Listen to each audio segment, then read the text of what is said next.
Bonjour mes sœurs ivoiriennes, et monsieur, madame. Je vous remercie. Je me présente. Je m'appelle monsieur Oyuru Loré Bill. Je suis de Zikisso, Lakota et de Divo, mais je suis originaire de Zikisso. Je me présente parce que aujourd'hui je me suis intéressé à la politique ivoirienne. C'est cela. Je me présente devant vous. Je suis de Nyabomeko, de Zikisso, mais Nyabomeko en même temps. Je m'appelle Oyuru Loré Bill. Voilà. Bonjour Monsieur Bill. Oui. Donc, Merci. pourquoi votre entrée dans la politique ivoirienne et depuis quand vous vous intéressez à la politique ivoirienne? Merci, madame la journaliste. Je me suis lancé dans la politique ivoirienne l'an 2014. Parce que il fallait le faire. Il ne faut pas rester en dehors. Parce que s'il y a beaucoup de choses, des messages à passer, il faut le faire. Si tu as la possibilité, c'est ça qui m'engage, que je me suis rentré, je me suis engagé dans la politique ivoirienne. Voilà. Quelles sont vos motivations politiques? Motivation politique, c'est-à-dire ce qui m'a motivé. Et ce qui vous a poussé à vouloir faire de la politique pour la Côte d'Ivoire? Oui, ça m'a poussé à faire la politique de la Côte d'Ivoire. La Côte d'Ivoire n'a jamais partagé. C'est pas un pays qui est raciste. C'est un pays qui est pays d'accueil. C'est un pays qui est pays d'accueil, qui est souverain dans les sous-régions de l'Afrique. Donc aujourd'hui, je vois que la Côte d'Ivoire, les gens y parlent que la Côte d'Ivoire s'est divisée des goulards, des temps, des races. Donc ça me fait mal qu'aujourd'hui je m'engage pour m'exprimer devant les caméras ivoiriennes, pour dire aux Ivoiriens, au monde entier, que la Côte d'Ivoire n'est pas un pays raciste. On est un pays d'accueil. C'est pour cela que je me suis engagé. Et quelle est votre vision sur la Côte d'Ivoire? Ma vision... Ce que vous pouvez apporter à la Côte d'Ivoire? Oui, c'est que je dois apporter à la Côte d'Ivoire, ce message, le message de paix, d'être ensemble, de ne pas connaître, dire que celui-là il est bêté, celui-là il est du sud, il est du nord, et il n'est pas du sud. Nous sommes toujours ensemble. Quand la Côte d'Ivoire est créée, on n'a jamais vu de divisions. Donc c'est cela que je me suis engagé pour faire la politique ivoirienne. Quelles sont vos idées politiques pour Mes la Côte idées d'Ivoire? politiques, elle est simple. Et pourquoi ces idées? Mes idées, il faut réformer les études. Les études, il faut développer. Il faut développer d'une façon réelle. Parce que il faut développer les études, il faut construire des écoles, il faut construire des hôpitaux, il faut former les médecins, il faut former les enseignants, il faut former dans toutes des corps habillés. C'est ça qui doit faire la partie d'un pays.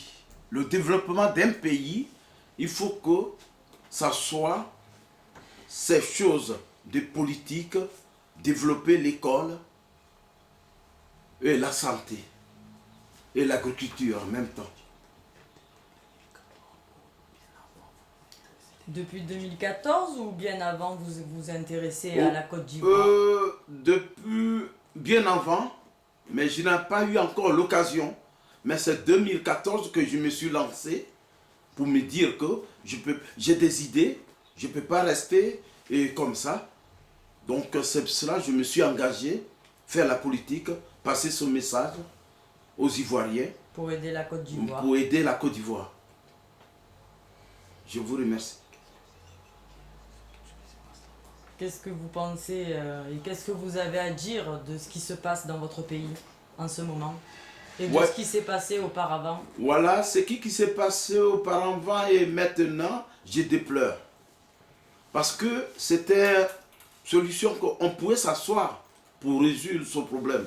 Ce n'est pas au fait d'agresser et faire des guerres, de tuer des gens qui peut résoudre le problème.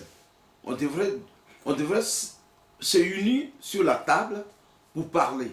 Un pays développé, c'est comme ça.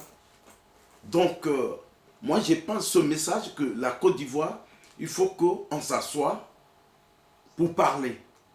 Mais ce n'est pas au fait de venir avec des fusils, détruire le monde, qui peut résoudre le problème. Je déplore ça. C'est pour cela que je m'engage aujourd'hui pour me mettre devant la caméra pour passer ce message.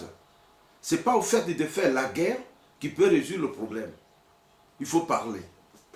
Ok, donc la violence vous a touché, donc maintenant vous avez décidé de vous engager dans la politique. Voilà, la violence. Votre pays. Oui, la violence m'a touché. Ça a perdu beaucoup de gens, mes parents même, les gens, mes amis. Donc je veux que la violence, ça ne résout pas le problème.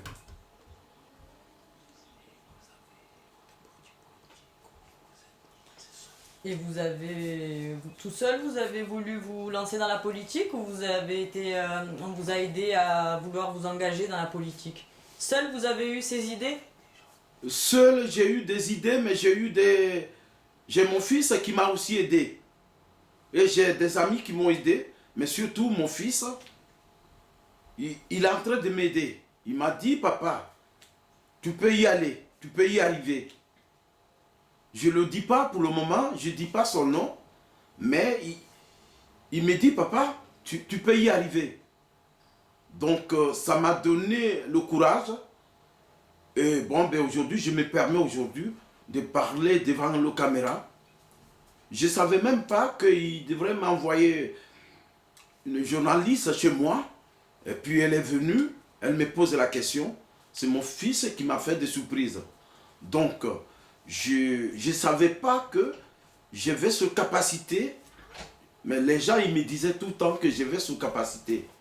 Il a pensé que vous y étiez capable, voilà. Donc il a fait ce geste voilà. pour pouvoir lui aussi il me disait son tout le pays temps. avec vous. Il me disait tout le temps, papa, tu peux y arriver. Papa, tu peux y arriver. Voilà. Mais votre but précis dans la politique, c'est